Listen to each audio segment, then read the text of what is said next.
Local 4 News starts now with a breaking news alert.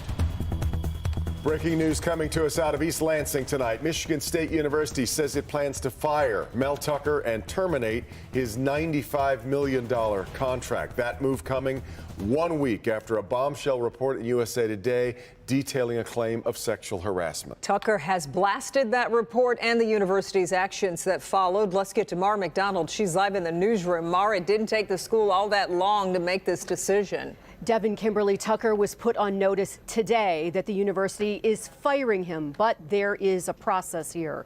The coach's whopping $95 million 10-year contract stipulates he can be fired if he does something that embarrasses the university. In this case, MSU singles out moral turpitude, but his contract also requires he be given 7 days to respond and explain why he shouldn't be fired. The university also claims he has breached that contract. Now, MSU Athletic Director Alan Haller saying in a statement late today, quote, "I, with the support of the administration and board, have provided Mel Tucker with written notice of intent to terminate his contract for cause." Now, remember, there is a hearing on the allegations of sexual harassment on October 5th. So it seems that the university has determined it's cutting ties no matter what the outcome is there. There is a tremendous amount of money on the line here as well, and incredible perks like country club memberships and cars and the like. He's currently owed about $80 million on this deal. Hard to see how Tucker would let it go. Hard to see how the university wouldn't fight it tooth and nail not to pay. We're live in the newsroom. I'm Mara McDonald. Devin, Kimberly, back to you. All right, Mara. Our other top story at 5. The UAW strike on the Big Three stretching into its 4th day, and right now no end in sight. Some small signs of progress over the weekend, but clearly still a long way to go to get a deal. Yeah, so we're monitoring developments involving each of the Big Three as the 3 plants, including one here in Michigan, remain shut down. Let's start with Ford. The union says talks were productive with them over the weekend. For General Motors, the ripple effect from the plant shutdown in Missouri could force 2,000 workers to be laid off from a plant in Kansas. And Stellantis has resumed talks with the union and is presenting an improved offer, we're told. These are just the broad strokes. We want to get to Will Jones with 3 negotiations happening simultaneously. There's a lot always going on, Will. Kimberly and Devin, here's where it stands. The UAW had talks with Stellantis today. No details, real details have been released on the state of those talks or where we go from here. The union spoke with Ford and General Motors over the weekend. UAW members striking for a 4th day outside the Ford Michigan assembly plant in Wayne. Everybody else is getting raises as far as the CEO, president. The workers, what about the workers? We feel left behind. About 13,000 UAW members are on strike, not only here in Wayne, but also at a Stellantis plant in Toledo and a GM plant in Missouri. It means a lot, all of us out here together. UAW President Sean Fain saying the union and Detroit's Big Three remain far apart on key issues, including retirement benefits, job security with the transition to electric vehicles, and wages. There's a lot of things that need to be worked out, and we have been at the table every day, 24/7, for the last 8 weeks. Fain also promising today to ramp up the pressure on the automakers. Ramping up just means that, we have a lot of members out there that are frustrated and fed up, and they're ready to take action. So, if the companies don't respond to the members' demands, then we have to do what we have to do. Amon-Ra Patterson is not among the Ford UAW members on strike, but he joined his union brothers and sisters on the picket line in Wayne. We all stand as one. That's why I'm here. I got our work and came straight here. Again, this strike is limited to just 3 plants right now. They chose those plants for a reason. The UAW has not given any indication of which plants they would target next if this strike continues. Devin? Well, some of these striking union members, then, I know they've got to be making all these decisions to prepare financially if things don't wrap up pretty quickly. What are you hearing? Yeah, Devin, this is really tough. Strikers are only getting about $500 a week from the strike fund, so a big drop in pay. And they say it's going to be difficult for a lot of their members, and they're just going to have to step up and support their members when they need help, Devin.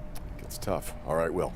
All right, also here at 5, we're getting our first look at police dash cam video of a horrible crash from early Sunday morning on the Southfield Freeway in Detroit. Watch as the driver of an SUV strikes the back of a squad car and then flips onto its side. In all, 4 people, including the trooper, were injured. Sean Lay is live with new information into this investigation. Sean, that video is jarring to watch. We'll show it to you. It is very hard, very jarring to watch, and unbelievable to see that and see that the trooper or anyone else was not killed. The driver under investigation right now for impaired driving. I want to show you this above any Metro Detroit highway. We just watched an officer pull over someone. Emergency lanes, that's not a lot, hardly any room to work with. It's so dangerous for police, fire, EMS, and tow truck drivers. MSP says it's getting more dangerous for them by the day. Somebody is driving too fast. They're driving impaired. They're not getting over, not even for a police car. This horrific crash we're showing you was not fatal, but it's hard to believe an MSP trooper wasn't killed, taking a hit like this head on. It happened early Sunday morning just before 1 a.m. on the southbound Southfield Freeway at Finkel. A trooper on a traffic stop and speeding down the emergency lane like an oncoming train. This SUV and a driver not braking, not doing anything to avoid this. You look at this video. Yes. They could have been killed, and how are they doing? Because it's impossible for them not to be seriously hurt, is it? So we were very fortunate, and I can only say by the grace of God. I mean, that's pretty much where we're at with that particular crash. 2018, Southfield Freeway again. A driver unable to stop on ice almost kills a tow truck driver. That crash, this crash, highlighting again how dangerous it is for those working out on the roads. He wasn't even in a lane. He was on the shoulder and the lane when he actually struck that patrol car. Back here live, the trooper now dragged from that accident, suffered road rash and a torn Achilles. He'll be off the road for some time. It's another example that we like to say there's no such thing as a routine traffic stop. We're live tonight. Sean, Local 4, back to you. Remarkable that they're okay. Okay, Sean, we appreciate it. The city of Detroit has ordered an emergency demolition for that partially collapsed building in Eastern Market. It happened right around 11:30 Saturday morning. You know what a busy time that is at Eastern Market. Victor Williams live on this story for us. You spoke with someone whose business is inside the building there, Victor. Yeah, that's right, Devin, and we'll get to that in just a second. Judging from the gigantic holes here in the structure, it looks like this building could come crashing down at any moment, but with the emergency demolition that's now been scheduled, so many dreams will come crashing down when that happens as well. I can't even go into the store right now, and we've been investing tens of thousands of dollars into this. It's not easy for Tommy Walker looking at the location of his business, Detroit versus everybody, knowing it's going to eventually crumble in just a matter of time. I have 2 bricks over here that I'm taking in remembrance of my first location, but I thank God for the opportunity to have this space. That same realization is felt by the owner of Jab's Gym, Armand Harris, being able to see the inside of his gym from the outside of the building. I'm devastated. I mean, like, you know, we just got out of COVID, and now we have to deal with our building collapsing, so it's tough. Both can't believe the products of their hard work will soon be a memory. Both can't help but question why it's happening to begin with. There's no real answers, just some type of structural damage, which I don't know, what does that even mean, right? It was Saturday morning when the building literally started falling apart. One brick fell from the top of the structure, injuring a person walking below. I'm grateful my staff got out, the whole team got out. To see that rubble and understand nobody was hurt, we have so much to be grateful and thankful about. As far as what happens next, that's uncertain, but both are hoping to rebuild elsewhere. You know, I just picked up a brick over there. I mean, I guess pick up the pieces, right, and try to figure it out. And so hopefully we can recreate it. I'm gonna use it as an opportunity to show what the city of Detroit is about, and that's resilience. And the city says the demolition of the building will happen in about a day or two, and when that does happen, you can expect to see a lot of rubble. But until then, this entire area is going to stay taped off right at Russell and Winder. Live from Eastern Market tonight, Victor Williams, Local 4. Really tough. All right, Victor. All right. Speaking of tough. Yeah, now to a tough loss Sunday for the Lions at home. The team bounced back to take the game to overtime, but it ended in dramatic fashion with Seattle driving the ball for the score. Bernie's here with us now. I know it's just one game. It is just one game. Deflating. It was deflating because Ford Field was absolutely electric yesterday. In fact, set a record for the loudest decibel level ever recorded in a Lions game.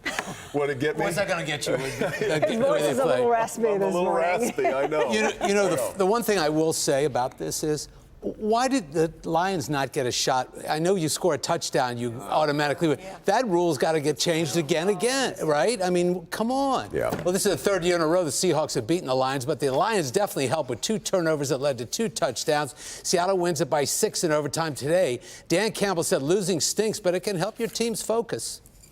Nobody likes to lose. We don't like to lose, but man, I do think it centers your focus, and it gets you back to what's important. And what's important is nothing but what's in front of you, the opponent in front of you, how you play your own game, your own execution, and not worrying about anything else that doesn't deal with that.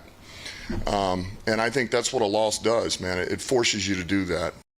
Let's be honest for a moment. Most people felt the Lions would be 1-1 at this point in the preseason, right? However, you thought the loss would be to the Chiefs, not the Seahawks. Exactly right. Next week, the Falcons will be here. They are 2-0. Yeah, they just won. Yeah. Well, every team in the NFC North lost, right. So I guess that's not bad. Right. But injuries are a problem now. Is this a problem? Montgomery will be out for a couple of weeks with a thigh bruise. Not good. Yeah, not good. Yeah. All right, Bern.